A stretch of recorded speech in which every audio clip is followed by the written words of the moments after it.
Whoa, it's Wulzy. Welcome back to another building challenge on the channel. Today, I'm going to be trying the clouds-only building challenge, which is going to be pretty interesting because I'm going to be putting the color banding effect that I showcased on the channel a few weeks ago to use. Going to be using Crystallized by Lock-in on a 0-second start offset because it's just chill enough for what I need, but it also has enough emphasis on certain notes that I'm going to be able to make pulses with. Now, my rule for these challenges is that I'm allowed gameplay blocks, but they cannot be visible on the screen. So if I place down a cloud like this and scale it up to my intended size, I can then put in some spikes that roughly cover the cloud's hitbox. Like that, I can just immediately set them to group 1, and that's going to be our 0 opacity group that I'm going to make using the alpha trigger at the very beginning. Boom. So you see that this cloud has a gradient to it. If I copy paste this and make a black version, you'll see that way more clearly at the bottom. You can see it's not fully opaque.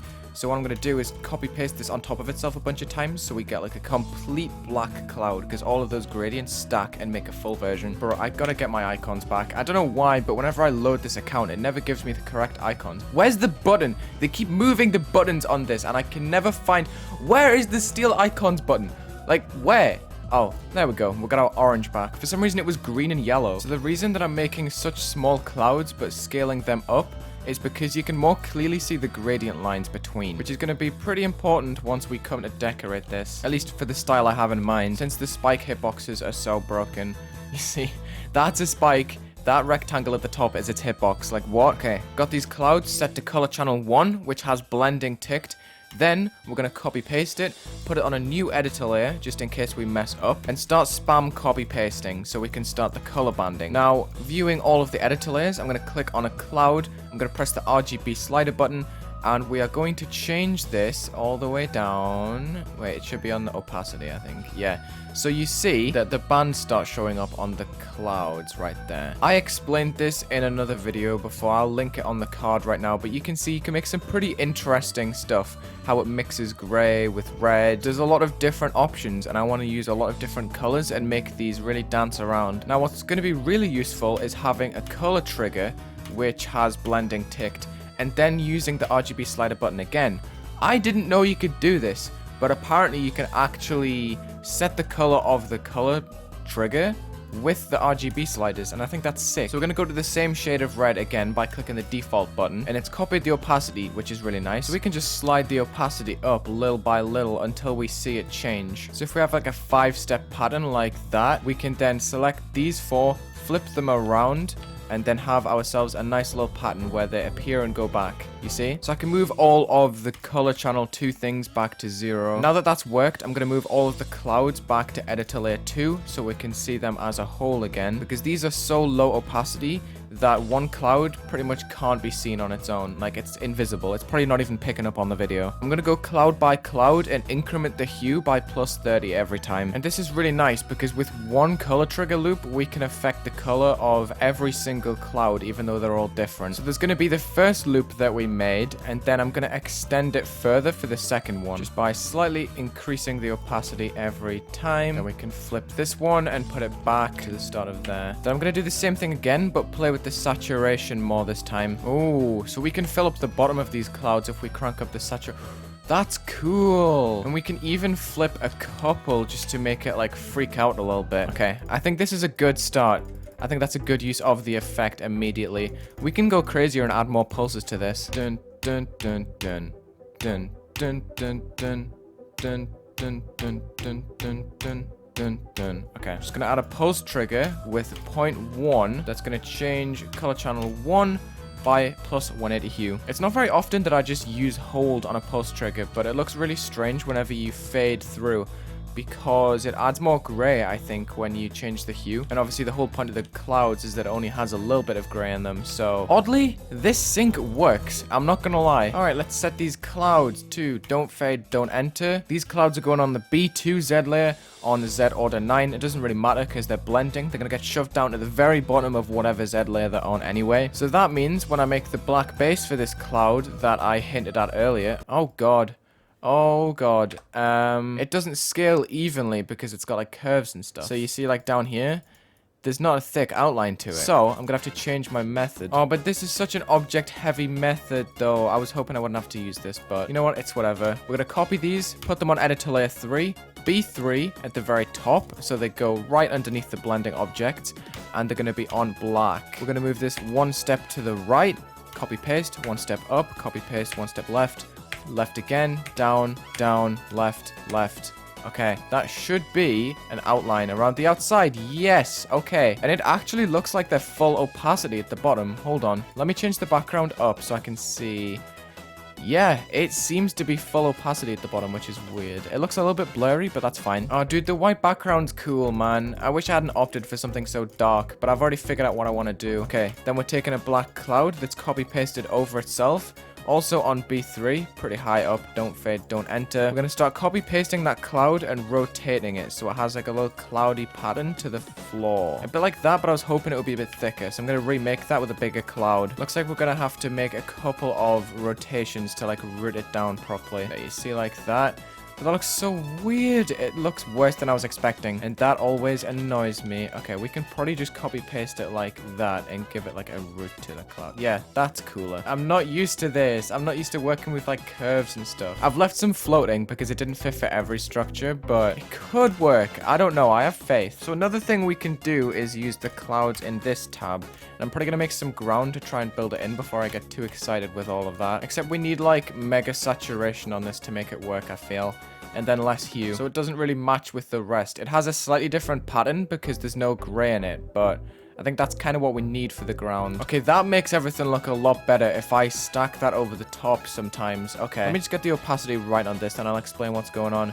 So basically, I'm just trying to blur the ground like, there we go. So all of these clouds are going on group 2, which is 10% opacity now. And then I'm copy pasting it with a half space to it, so it goes all blurry on the bottom. Then once I add this to a new group 3, it's on don't fade, don't enter. Needs to be B4 as well. Very cool. We can then put a move trigger at the bottom on group 3, 10 blocks to the left. So it's all the way on the left by the time you even get into the level. Now, we could take off don't fade, don't enter, to be honest, and we can add a block transition for that. I feel like that would be way more interesting. And this isn't going to move at all, so I need to continue lining the bottom all the way to the end. So I deliberately chose the bottom of the cloud because it's longer and it's got less variation between its peaks of the clouds. You see the other side has like big swoops, but this one's like whoop, whoop, whoop. I guess we just need to keep trying these until we find a good one. Ooh, that one's interesting, but it's the objects are too big for it to work efficiently. I think that's the one. If I increase the fade time on, just because it had a couple of visual issues when I was trying to load it in. It's this one. Okay, I need to make a background color loop, which is going to be on 0 fade time again. I did this in the creation rotation, but I think it's just a nice detail to add considering the rest of the level's flickering. Just let me keep changing the brightnesses little by little. We've got to work it up a little bit. So it's gradually making its way towards white, but in the middle there is a little pattern where it goes da-da-da-da-da-da. Then towards the end, it can gradually go to black, which is going to make everything transition off, I believe. I think that's cool. Okay. And I think this ground thing that I made is going to be even lower opacity towards the middle. 4 down to 0.05. Just while it gets white, there's way too much contrast, so, you know, I've got to level it properly. Dude, there's like no decoration option. I've got these 3 clouds, which are pretty much useless. I've got the cool clouds with the gradient on them. Then I've got the ground spike clouds. That's all I've got to decorate with, I'm pretty sure. Like, nothing else, like, even resembles a cloud at all. Apart from, like, this dude's hands or something, I don't know. Can I get away with that? I wonder. Let me change the color of the...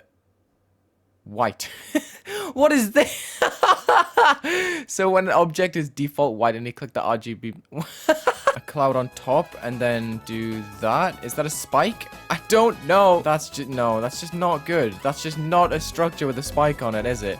No, it's just not. It's just not. Okay, if I stack 2 half opacity clouds like a couple of steps apart like that, that's at least some ground decoration. Then if I mix that with some actual cloud decoration on the bottom, which is full opacity, that's going to make it a bit more bearable. If I make this work, you better leave a like and subscribe. I'm like an hour and a half deep into recording because I've started so many things, scrapped so many things. Like, oh my god, I'm shattered. We are finally getting somewhere. Oh my god. Okay, we've made it feel a bit more enclosed. That's perfect. Okay. I would love it if I could make some classic Wulzy pillar decoration right now. Dude, I've done something. Okay, I turned a cloud 90 degrees like that. I spammed it over and over. That's 180 objects. I don't care, man. I think I've done it. I think I've done it. If I could just change the hue on the second set or something, I think I've done it. Let's go. Classic Wulzy pillar decoration strikes again. Look at that. Yes! And I think I just had an idea for the final touch, which is going to be arrows. It's nothing special. I'm literally just flipping a cloud like that, but I think I'm allowed to have my lazy moments after what I've accomplished in this video. I'm giving these a little undertone of background blending as well, and these are just on half opacity. Okay, so I've completely toned down the black now. Before, it was much more prevalent, obviously, but now I changed it to group 2, so it's barely visible. It just gives it a shadow.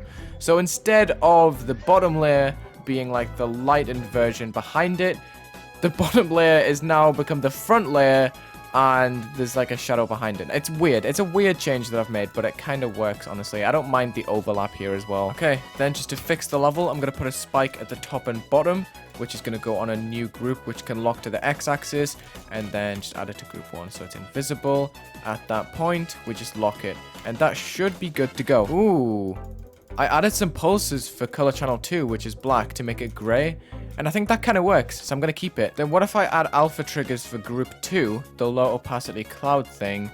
Oh my god, this could be heat. Maybe not full opacity, like 66% maybe, I don't know. That's just about right. Oh my god. So I've been messing around with these beams on the top of the screen, and you'll see that there's many more now. So I've added this one to group 8, and I've added this one to group 7, and they move at different speeds. The bigger one's on the very front of the level, so it's on like T2, it's above everything. The bottom one is behind everything, and it's smaller, so it creates that weird like mismatch of size and speed, makes it feel a bit more depthy. As well as this, the front layer has group 5, which is the one that goes invisible on the pulses. The bottom one doesn't, and I think it's fine.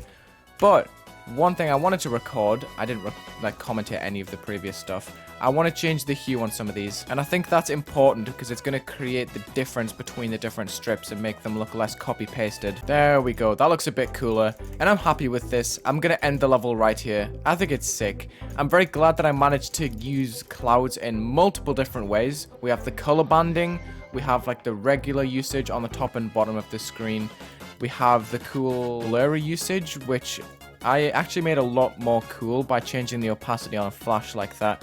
I don't know what I was thinking by just having the opacity change at the bottom. Then we've also got like the custom usage where we've made like custom shapes for these objects here. We made arrows, we made the blurry strips. Like there's just so much usage for these, and there's hardly any block choice. So I think we've done pretty well for this video. I mean, I should probably make 7 and 8 fade on at the beginning instead of just being visible. I'll show you what I've done with the move triggers. So the background layer moves 400 and the front layer moves 200, and they both just lock to the x-axis like that.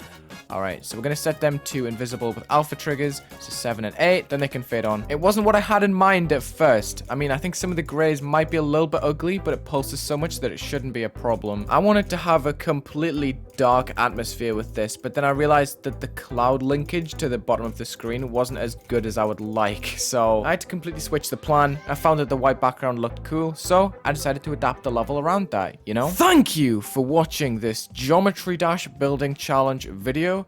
Check the links in the description, leave a like and subscribe. Tell me what you think in the comments as well. I'd love to hear it because I really like that color banding thing. I think I've done a good job with that. Anyway, have a good day.